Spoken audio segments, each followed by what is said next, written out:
ओम शांति। आज तारीख है 8 जून 2021।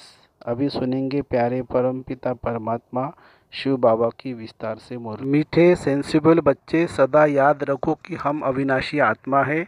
हमें अब बाप के साथ पहले तबके माने फ्लोर में जाना है। प्रश्न: कौन सी मेहनत तुम हर एक बच्चे को अवश्य करनी है? उत्तर: बाबा तुम्हें जो इतने नॉलेज देते हैं उसे अपनी दिल से लगाते रहो, अंदर ही अंदर उसको मनन कर हजम करो, जिससे शक्ति मिलेगी। यह मेहनत अवश्य हर एक को करनी चाहिए। जो ऐसी गुप्त मेहनत करते वह सदा हर्षित रहते हैं। उन्हें नशा रहता है कि हमें पढ़ाने वाला कौन है, हम किसके सामने बैठे हैं। ओम शांति। ये किसने कहा? 2 बार कहते ओम शांति ओम शांति। एक शिव बाबा ने कहा, एक ब्रह्मा ने। यह बाप दादा इकट्ठे हैं तो दोनों को बोलना पड़े, ओम शांति ओम शांति। अब पहले किसने कहा, बाद में किसने कहा? पहले शिव बाबा ने कहा ओम शांति, मैं शांति का सागर हूँ। पीछे किसने कहा? दादा की आत्मा ने कहा, बच्चों को याद दिलाते हैं ओम शांति, मैं तो सदैव देह अभिमानी हूँ, कभी देह अभिमान में नहीं आता हूँ। एक ही बाप है जो सदैव देही अभिमानी रहते हैं। ब्रह्मा विष्णु शंकर ऐसे नहीं कहेंगे। तुम जानते हो ब्रह्मा विष्णु शंकर का भी सूक्ष्म रूप है। तो ओम शांति करने वाला एक शिव बाबा है जिसको कोई शरीर नहीं। बाप तुमको अच्छी रीति समझाते हैं और कहते हैं, मैं एक ही बार आता हूँ, मैं सदैव देही अभिमानी हूँ, मैं पुनर्जन्म में नहीं आता, इसलिए मेरी महिमा ही न्यारी है।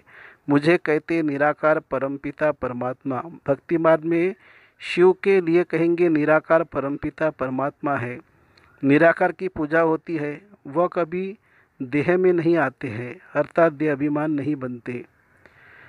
अच्छा, फिर उसके नीचे जाओ सूक्ष्म तन में, जहाँ ब्रह्मा विष्णु शंकर रहते हैं। शिव का नाम रूप तो देखने में नहीं आता है, चित्र बनते हैं, लेकिन वह है निराकार, वह कभी साकार बनते ही नहीं है। पूजा भी निराकार की ही होती है। बच्चों की बुद्धि में सारा ज्ञान रहता है। भक्ति तो ही है, चित्र बच्चों में देखा है। तुम जानते हो सतयुग त्रेता में न चित्रों की भक्ति होती है न विचित्र की। बुद्धि में आता है परमपिता परमात्मा विचित्र है, उनका न सूक्ष्म न स्थूल चित्र है। उनकी महिमा गाई जाती है, दुखहर्ता सुखकर्ता पतित पावन। तुम और किसी के चित्र को पतित पावन नहीं कहेंगे। कोई भी मनुष्य नहीं जिनकी बुद्धि में यह बातें हो। ब्रह्मा विष्णु शंकर है सूक्ष्म वतनवासी। पहला तबका फिर दूसरा तबका, उच्चते उच्च मूल वतन उस तबके में रहने वाला है परमपिता परमात्मा। सेकंड नंबर तबके में सूक्ष्म शरीर वाले हैं। थर्ड तबके में स्थूल शरीरधारी है। इसमें मूंझना नहीं है, ये बातें सिवाय परमपिता परमात्मा के कोई समझा नहीं सकता है। ऊपर में सृष्टि है आत्माओं की, उसको कहा जाता है निराकारी दुनिया। हम सब आत्माओं की दुनिया, इनकॉर्पोरियल वर्ल्ड। फिर हम आत्माएं कॉर्पोरियल वर्ल्ड में आती है। वह है आत्माएं, या है जीव आत्माएं। यह बुद्धि में रहना चाहिए। बरोबर हम निराकारी बाबा के बच्चे हैं। हम भी पहले निराकार बाप के पास रहते थे। निराकारी दुनिया में ही आत्माएं रहती है, जो अभी तक पाठ बजाने लिए आते रहते हैं। साकार में वह हो गया निराकार, बाप का वतन। हम आत्मा है, यह नशा होना चाहिए। अविनाशी चीज़ का नशा रहना चाहिए। विनाशी चीज़ को थोड़े ही होना चाहिए। विनाशी चीज़ का थोड़े ही होना चाहिए। देह के नशे वाले को देह अभिमानी कहा जाता है। देह अभिमानी अच्छे व आत्माभिमानी अच्छे हैं। सेंसिबल कौन? आत्माभिमानी। आत्मा ही अविनाशी है, देह तो विनाशी है। आत्मा कहती है हम 84 देह लेते हैं। हम आत्मा परमधाम में बाप के साथ रहने वाली है, वहाँ से आते हैं या पहाड़ बजाने। आत्मा कहती है ओ बाबा, साकार सृष्टि में है साकार बाबा, निराकारी सृष्टि में निराकार बाबा। यह तो बिल्कुल सहज बातें हैं। अब ब्रह्मा को कहते प्रजापिता ब्रह्मा, सो तो यहाँ ठहरा ना। हम वहाँ आत्माएं सब बाप के बच्चे ब्रदर्स है, बाप शिव के साथ रहने वाले हैं। परमात्मा का नाम है शिव, आत्मा का नाम है शालिग्राम। आत्मा का भी रचयिता चाहिए ना। दिल में हमेशा बातें करते रहो। जो ज्ञान मिला है वह अपने दिल से लगाने के लिए मेहनत करनी है। आत्माएं विचार करती है, पहले पहले तो ये निश्चय करो कि हम आत्मा बाप के साथ रहने वाले हैं, हम उनके बच्चे हैं, तो ज़रूर वर्षा मिलना चाहिए। यह भी तुम जानते हो। कि यह जो आत्माओं का झाड़ है, उनके पहले जरूर बीज होता है। जैसे सिजरा बनता है, जैसे सिजरा बनाते हैं, बड़ा बाप, फिर उनसे दो चार बच्चे निकले, फिर उनसे और निकलते हैं। एक दो बुद्धि को पाते पाते झाड़ बड़ा हो जाता है। बिरादरी का नक्शा होता है ना, फलाने से फलाना निकला। तुम बच्चे जानते हो, मूल वतन में सभी आत्माएं रहती है, उनका भी चित्र है। ऊंचते ऊंच है बाप। तुम बच्चों की तुम बच्चों की बुद्धि में है, बाबा इस शरीर में आया हुआ है। रूहानी बाप इनमें आकर रूहों को पढ़ाते हैं। सूक्ष्म वतन में तो नहीं पढ़ाएंगे, सतयुग में तो यह नॉलेज किसी को भी रहती नहीं। बाप ही इस संगम युग पर आकर यह नॉलेज देते हैं। इस मनुष्य सृष्टि रूपी झाड़ की नॉलेज कोई को है नहीं। कल्प की आयु बहुत बड़ी लिख दी है। अभी बाप तुमको समझाते हैं, बच्चे अभी तुमको फिर घर चलना है। वह है आत्माओं का घर। बाप और बच्चे रहते हैं, सब ब्रदर्स है। ब्रदर्स और सिस्टर सब तब कहा जाता है जब यहाँ शरीर धारण करते हैं। हम आत्माएं सब भाई भाई है, भाई का जरूर बाप भी होना होगा ना। वह है परमपिता परमात्मा। सभी आत्माएं शरीर में रहते हुए उनको याद करती है। सत्युग त्रेता में कोई याद नहीं करते। पतित दुनिया में सभी उनको याद करते हैं, क्योंकि सब रावण की जेल में है। सीता पुकारती थी, हे राम। बाप समझाते हैं, राम कोई त्रेता वाला याद नहीं आता है। राम परमपिता परमात्मा को समझ याद करते रहते हैं। आत्मा पुकारती है, अभी तुम जानते हो आधा कल्प फिर हम किसी को पुकारेंगे नहीं, क्योंकि सुखधाम में रहेंगे। इस समय बाप ही समझाते हैं, दूसरा कोई जानते ही नहीं है। वह तो कह देते हैं कि आत्मा सो परमात्मा। आत्मा परमात्मा में लीन हो जाती है। बाप समझाते हैं, आत्मा तो अविनाशी है, एक भी आत्मा का विनाश नहीं हो सकता।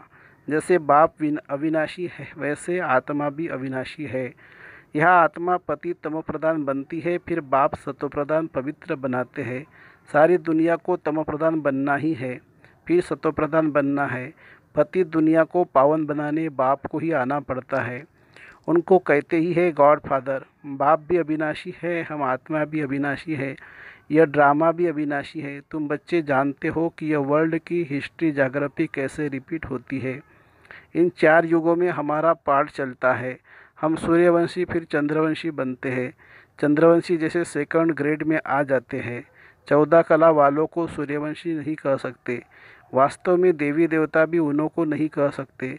देवी देवता संपूर्ण निर्विकारी 16 कला संपूर्ण को कहा जाता है। राम को 14 कला संपन्न कहेंगे। तुम्हारे ही 84 जन्मों का हिसाब समझाया जाता है। नई चीज़ फिर पुरानी होती है तो वह मज़ा नहीं रहता है। पहले संपूर्ण पवित्र रहते, फिर थोड़े वर्ष पास होंगे तो थोड़ा पुराना कहेंगे। मकान का भी मिसाल दिया जाता है। ऐसे हर चीज़ होती है। यह दुनिया भी एक बड़ा मांडवा है। यह आकाश तत्व बहुत बड़ा है, इसका कोई अंत नहीं है। इनकी एंड कहाँ है वह निकाल नहीं सकते। चलते जाओ, एंड हो नहीं सकती। ब्रह्म महतत्व की भी कोई एंड हो नहीं सकती। यूँ साइंस वाले कितनी कोशिश करते हैं एंड देखने की, लेकिन जा नहीं सकते, अंत पा नहीं सकते। ब्रह्म तत्व बहुत बड़ा बेअंत है। हम आत्माएं बहुत थोड़ी जगह में रहती है। वहाँ बिल्डिंग आदि कितनी बड़ी बड़ी बनाते हैं। स्पेस धरती की बहुत बड़ी है। खेती आदि भी तो चाहिए ना। वहाँ तो सिर्फ आत्माएं रहती है। आत्मा शरीर बिगर कैसे खाएगी। वहाँ तो अभोक्ता है, खाने व भोगने आदि की कोई चीज़ होती ही नहीं। बाप समझाते हैं, यह ज्ञान तुम बच्चों को एक ही बार मिलता है, फिर कल्प बाद तुम बच्चों को दिया जाता है। तो यह नशा होना चाहिए। हम देवता धर्म वाले थे, तुम कहते हो बाबा आज से 5000 वर्ष पहले हम आपके पास आए थे शूद्र से ब्राह्मण बनने। अब फिर हम आपके पास आए हैं, वह निराकारी होने कारण तुम कहेंगे दादा पास आए हैं। बाप ने इनमें प्रवेश किया है। बाप कहते हैं, जैसे तुम ऑर्गन्स ले पार्ट बजाते हो, वैसे ही मैं भी ऑर्गन्स का आधार लेता हूँ, नहीं तो मैं पार्ट कैसे बजाऊँ। शिव जयंती भी मनाते हैं। शिव तो निराकार है, उनकी जयंती कैसे हुई। मनुष्य तो एक शरीर छोड़ दूसरा लेते हैं। बाप कहते हैं, मैं कैसे आकर तुम बच्चों को राजयोग सिखाऊं। मनुष्य से देवता बनाने के लिए राजयोग बाप ही आकर सिखाते हैं। मुझे ही पतित पावन ज्ञान का सागर कहते हैं। मुझे झाड़ के आदि मध्य अंत का मालूम है। तुम बच्चे समझते हो, बाबा इनमें प्रवेश कर हमको सब नॉलेज समझाते हैं। ब्रह्मा विष्णु शंकर के पहाड़ का भी समझाना चाहिए। बाप बाप को तो समझा है कि वह पतित पावन है। हर एक की महिमा अलग अलग है, ड्यूटी अलग अलग होती है। प्रेसिडेंट, प्राइम मिनिस्टर आदि बनते हैं। आत्मा कहती यह मेरा शरीर है, मैं प्राइम मिनिस्टर हूँ। आत्मा शरीर के साथ न हो तो बोल न सके। शिव बाबा भी है निराकार, उनको भी बोलने के लिए कर्मेंद्र का आधार लेना पड़ता है, इसलिए दिखाते हैं मुख से गंगा निकली। अब शिव तो है बिंदी, उनको मुख कहाँ से आया? तो इसमें आकर बैठते हैं, उससे ज्ञान गंगा बहाते हैं। बाप को ही सब याद करते हैं, हे पतित पावन आओ, हमको इस दुख से छुड़ाओ। वही बड़े ते बड़ा सर्जन है, उसमें पतितों को पावन बनाने का ज्ञान है। सर्व पतितों को पावन बनाने वाला एक सर्जन है। सतयुग में सब निरोगी होते हैं। यह लक्ष्मी नारायण सतयुग के मालिक है। इसको ऐसे कर्म किसने सिखाए जो ऐसे निरोगी बने? बाप ही आकर श्रेष्ठ कर्म सिखलाते हैं। यहाँ तो कर्म ही कूटते रहते हैं। सतयुग में तो ऐसे नहीं कहेंगे कि कर्म ऐसे हैं। वहाँ कोई दुख रोग होता नहीं है। या तो एक दो को दुख ही देते रहते हैं। सतयुग त्रेता में दुख की बात होती नहीं। जो कहा जाए कि यह कर्मों का भोग है, कर्म अकर्म विकर्म का अर्थ कोई समझ ही नहीं सकते हैं। तुम जानते हो, हर एक चीज़ पहले सतोप्रधान फिर सतो रजो तमो बनती है। सतयुग में 5 तत्व भी सतोप्रधान रहते हैं। हमारे शरीर भी फिर सतोप्रधान प्रकृति के होते हैं। फिर आत्मा को 2 कला कम होने से शरीर भी ऐसे बनते हैं। सृष्टि की भी 2 कला कम हो जाती है। यह सब बाप ही बैठ समझाते हैं, दूसरा कोई समझा न सके। अच्छा, मीठे मीठे सिकिलदे बच्चों प्रति माता पिता बाप दादा का याद प्यार और गुड मॉर्निंग। रूहानी बाप की रूहानी बच्चों को नमस्ते। हम रूहानी बच्चों की रूहानी माता पिता बाप दादा को याद प्यार, गुड मॉर्निंग और नमस्ते बाबा, नमस्ते। धारणा के लिए मुख्य सार, अभी से ही बाप की श्रीमत पर ऐसे श्रेष्ठ कर्म करने हैं जो फिर कभी कर्म कूटने न पड़े, अर्थात कर्मों की सजाएं न खानी पड़े। दूसरी पॉइंट, किसी भी विनाशी चीज़ का नशा नहीं रखना है। यह देह भी विनाशी है, इसका भी नशा नहीं रखना है। सेंसिबल बनना है। वरदान, फरमान की पालना द्वारा सर्व अरमानों को ख़त्म करने वाले माया प्रूफ भव। अमृत वेले से लेकर रात तक दिनचर्या में जो भी फरमान मिले हुए हैं, उसी प्रमाण अपनी वृत्ति, दृष्टि, संकल्प, स्मृति, सर्विस और संबंधों को चेक करो। जो हर संकल्प, हर कदम फरमान को पालन करते हैं, उनके सब अरमान खत्म हो जाते हैं। अगर अंदर में पुरुषार्थ का व सफलता का अरमान भी रह जाता है, तो जरूर कहाँ न कहाँ कोई न कोई फरमान पालन नहीं हो रहा है।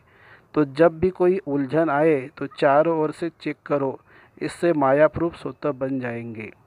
स्लोगन है, अपनी सूक्ष्म कमजोरी का चिंतन करके उन्हें मिटा देना, यही स्वचिंतन है।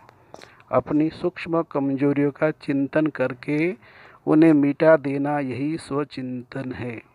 अच्छा, ओम शांति शांति शांति। शुक्रिया बाबा, शुक्रिया। Thank you Baba, thank you.